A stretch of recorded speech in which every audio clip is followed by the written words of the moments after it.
Hello আইপিডিআই presents কিভাবে বুঝবেন heart attack হয়েছে এ বিষয়ে বলবেন জাতীয় হৃদরোগ ইনস্টিটিউট এবং হাসপাতালের সহযোগী অধ্যাপক ডক্টর মহসিন আহমদ। আমি ডক্টর মহসিন আহমেদ, হৃদরোগ বিশেষজ্ঞ, বর্তমানে সহযোগী অধ্যাপক হিসাবে জাতীয় হৃদরোগ ইনস্টিটিউট হাসপাতাল কর্মরত আছি। Healthy heart happy life organisation ও ইন্টারেক্টিভ প্রফেশনাল ডেভেলপমেন্ট ইনিশিয়েটিভের পক্ষ থেকে আপনাদের শুভেচ্ছা জানাচ্ছি। গত দুই পর্বে আমি বলেছি হৃৎপিণ্ড কী, এর কাজ কী, এবং হৃৎপিণ্ডের কী কী রোগ হয়, হার্ট অ্যাটাক কী ধরনের। আপনারা ইতিমধ্যে জেনেছেন হৃৎপিণ্ডের শরীরের সবচেয়ে গুরুত্বপূর্ণ অঙ্গ। এটি কন্টিনিউয়াস কাজ করে যাচ্ছে। শরীরের বিভিন্ন অংশ থেকে দূষিত রক্ত হার্টের ডান পাশে এনে ফুসফুসের মাধ্যমে পরিষ্কার করে আবার বাম পাশ দিয়ে শরীরের বিভিন্ন অংশ ছড়িয়ে দিচ্ছে। এবং হৃৎপিণ্ডের আপনি শুনেছেন 5টি গুরুত্বপূর্ণ অংশ আছে নিজস্ব: মাংসপেশি, ভাল্ব, সেপ্টাম বা বিভাজন, পার্টিশন, দেওয়াল, তারপর আছে পেসমেকার, নিজস্ব রক্তনালী। এর যে কোনো অংশ যে কোনো সমস্যা হলে কিন্তু রোগ দেখা যেতে পারে, কিন্তু বিশেষ করে আলোচনা করছি রক্তনালী সম্পর্কে। এই রক্তনালী যদি কোথাও ব্লক হয়, সেই ব্লকের প্রকারভেদে হার্ট অ্যাটাকের বিভিন্ন মাত্রা হয়ে থাকে। আপনারা বুঝেছেন আগে থেকে যে এই ব্লকটা যদি 100% কম থাকে তাহলে এটা স্টেবল অ্যাঞ্জাইনা, যেটা স্থিতিশীল ব্যথা, অথবা আনস্টেবল অ্যাঞ্জাইনা, অস্থিতিশীল ব্যথা, অথবা 100% ব্লক হলে মাইকোটাল ইনফ্রাকশন, দ্যাট ইজ হার্টের অংশ নষ্ট হয়ে পচে যেতে পারে। এই তিনটিভাবে কিন্তু হার্ট অ্যাটাক আমাদের প্রেজেন্ট করে। এবং হার্ট অ্যাটাকের যদি বুকে ব্যথা হয়, বুকে চাপ হয়, এই চাপটা কী ধরনের তা বুঝতে হবে। এই চাপের মাত্রা বুঝে আমাদেরকে এই হার্ট অ্যাটাকের চিনতে হবে। তাহলে আমরা আজকে শুনবো যে হার্ট অ্যাটাক কীভাবে বুঝবো হার্ট অ্যাটাক হয়েছে।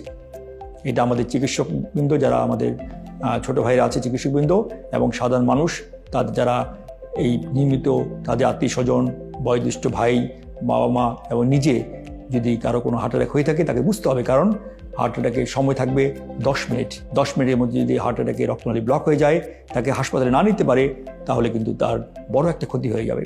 অতএব আমাদের যারা উপজেলা স্বাস্থ্য কমপ্লেক্স, থানা স্বাস্থ্য কমপ্লেক্স, জেলা হাসপাতালগুলোতে আমাদের ছোটো ভাইরা চিকিৎসকরা আছেন, এবং যারা আমাদের রুগীদের যারা আশেপাশের ভাই বোনেরা আছেন, তাদেরকে যদি হার্ট অ্যাটাক না বুঝে এই 10 মিনিটে কিন্তু অনেক বড় ক্ষতি হয়ে যায়। এই জন্য আমরা বলি হার্ট অ্যাটাকের বোঝার প্রথম হলো ইতিহাস, রুগীর সাথে কথা বলা। এই 10 মিনিটে আমার কাজ হবে 10 মিনিটের মধ্যে কথা বলে বুঝতে হবে যে হার্ট অ্যাটাক হয়েছে কিনা। এই কথা বললে বুঝতে পারবো। আমি গত কিছুটা বলেছিলাম যে রুগীগুলো কীভাবে বলবে। সব রুগী কিন্তু একভাবে বলবে না, কারণ সেই বই পড়ে আসেনি, তার বুকে ব্যথা নিয়ে আসছে আপনার কাছে। অতএব আমার দায়িত্ব হবে তার সাথে কথা বলে বের করা তার হার্ট অ্যাটাক হয়েছে কিনা। এই জন্য আমি বলবো ইতিহাস এবং কথা শোনা অত্যন্ত গুরুত্বপূর্ণ, অত্যন্ত গুরুত্বপূর্ণ। কারণ 10 মিনিটে আপনি ইসিজি করে আপনি বিভিন্ন টেস্ট করে ধরতে পারবেন না, 10 মিনিট সময় পার হয়ে যাবে। অতএব কথা বলতে হবে, কথা বলতে হবে যার মতো করে। যেমন গ্রামের একজন কৃষক, গ্রামের একজন গৃহিণী মহিলা কিন্তু একভাবে বলবেন না। উনি বলবেন, কি বলবেন, যে বাবা আমি আগে তো হাঁটতে পারতাম, স্বাভাবিক কাজ করতে পারতাম, আগে 3 কেজি মাল নিয়ে আমি বাজারে যেতাম, 5 কেজি 10 কেজি নিতে পারতাম, এখন আমি 2 কেজি গেলে হাঁপিয়ে যাই, আমাকে দাঁড়িয়ে যেতে হয়, বিশ্রাম নিতে হয়। এটা কিন্তু হার্ট অ্যাটাকের প্রথম লক্ষণ।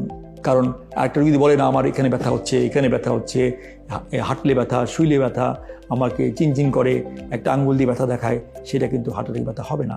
হার্ট অ্যাটাকের ব্যথা হলো প্রথম হলো ডিমান্ড সাপ্লাই ম্যাচ। ডিমান্ড বাড়লে সাপ্লাই কমবে। অতএব যখন আপনি পরিশ্রম করছেন তখন ব্যথা হবে, এবং যখন আপনি বিশ্রামে যাচ্ছেন তখন চাপ কমে যাবে। এটাই হার্ট অ্যাটাকের পূর্ব লক্ষণ। এটা হলো 1 নম্বর হার্টের পূর্ব লক্ষণ। অনেক রুগী আসেন যে লক্ষণই থাকে না। প্রথম আসলো সিভিয়ার চেস্ট পেইন, বুকে ব্যথা, বুকে চাপ, ঘাম দিয়ে তার বমি করা শুরু করেছে, এরা তো একটা অংশ, তাদেরকে সরাসরি হাসপাতালে নিয়ে যেতে হবে। কিন্তু পূর্ব লক্ষণ কিন্তু তার আগে ছিল, যেটা সে মিস করে গেছে। গ্যাস্ট্রিকের ব্যথা, পেটে ব্যথা বলে গ্যাস্ট্রিক ওষুধ খেয়েছে, অ্যান্টাসিড ট্যাবলেট খেয়েছে, ডাক্তারের কাছে যায়নি, তাদেরকে আমি বলবো যে আপনারা এই জিনিসটা মনে রাখবেন। আপনার ডাক্তারকে বলুন যে আমার কোনো পরিশ্রম করতে গেলে, সিঁড়িতে উঠতে গেলে, আমাকে কোনো দৌড়ে বাস ধরতে গেলে আমার বুকে চাপ হয়, আবার দাঁড়িয়ে গেলে চাপটা কমে যায়, বিশ্রামে গেলে চাপ কমে যায়।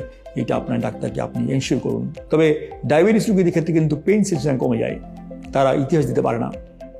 যেহেতু ডায়াবেটিস একটা রিস্ক, সেক্ষেত্রে যে কোনো পেনকে কিন্তু ডায়াবেটিস রোগীদের ক্ষেত্রে আমাদের গুরুত্ব দিতে হবে।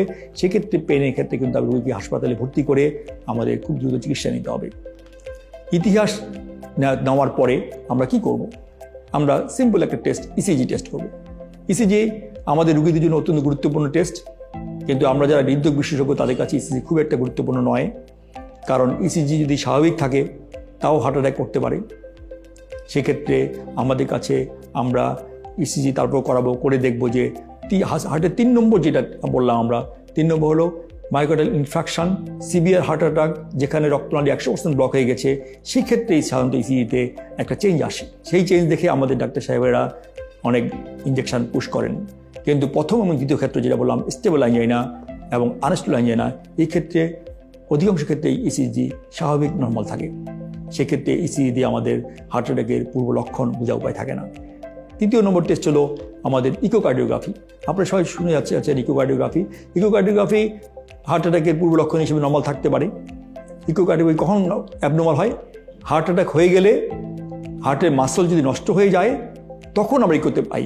দ্যাট মিনস আমরা শেষ পর্যায়ে ইকো পাই। প্রাথমিক পর্যায়ে কিন্তু ইসিজি নর্মাল থাকে, ইকোও নর্মাল থাকে। তাহলে আরেকটা কী টেস্ট আছে আমাদের?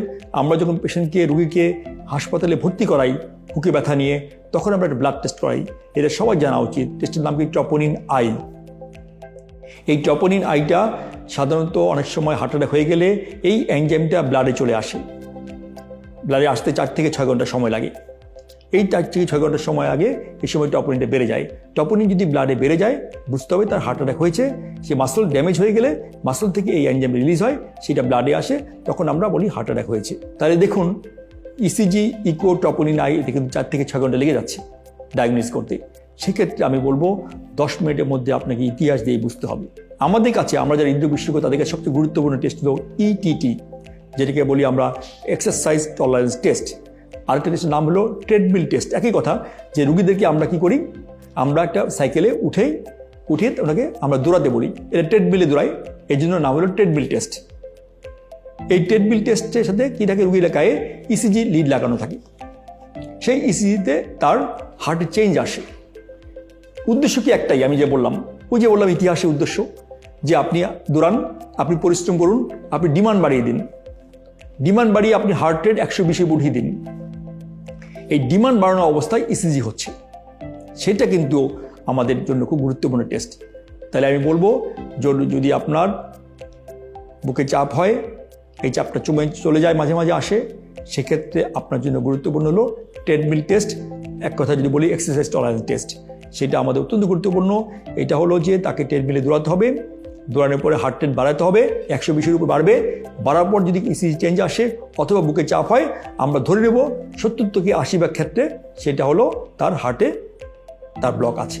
এবং পঞ্চম টেস্ট হলো করোনারি এনজিওগ্রাম, যে অত্যন্ত গুরুত্বপূর্ণ টেস্ট। করোনারি এনজিওগ্রাম 100% ক্ষেত্রে সফল।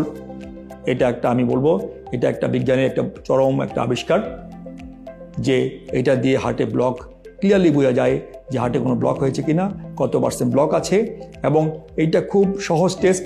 এটা নিয়ে অনেকের অনেক ধরনের ভ্রান্ত ধারণা আছে, যে এটা সিম্পল, কোনো ধরনের অজ্ঞান করতে হয় না, সামান্য পরিমাণ একটু জায়গায় লোকাল অ্যানেস্থেসিয়া দিয়ে আমরা এখন অধিকাংশ ক্ষেত্রে হাতে করি, ফলে রুগী শুতে হয় না। রুগী সকালে যায়, আমরা এনজিওগ্রাম করি, আবার বিকালে বাসায় চলে যায়, কোনো ধরনের ন্যূনতম রিস্ক নেই। এই টেস্ট করে কিন্তু রুগী তার ব্লক সম্পর্কে ক্লিয়ারলি ধারণা পায়, চিকিৎসক ক্লিয়ারলি ধারণা পায়, চিকিৎসক কিন্তু তার ক্ষেত্রে তার সঠিক চিকিৎসা দিতে পারে। তাহলে আজকে আমরা শুনলাম যে একটা রুগী এবং চিকিৎসক কীভাবে বুঝবে যে একজন রুগীর হার্ট অ্যাটাক হয়েছে। এটা আজকে শেষ করবো এখানে। এই পরবর্তী পর্বে আমি বলবো, এই যদি হার্ট অ্যাটাক হয়ে যায় অথবা হার্ট অ্যাটাক থেকে বাঁচতে হয়, তখন রুগীদের কী করতে হবে সে বলবো। আপনারা সবাই ভালো থাকুন, সুস্থ থাকুন, সবাইকে ধন্যবাদ।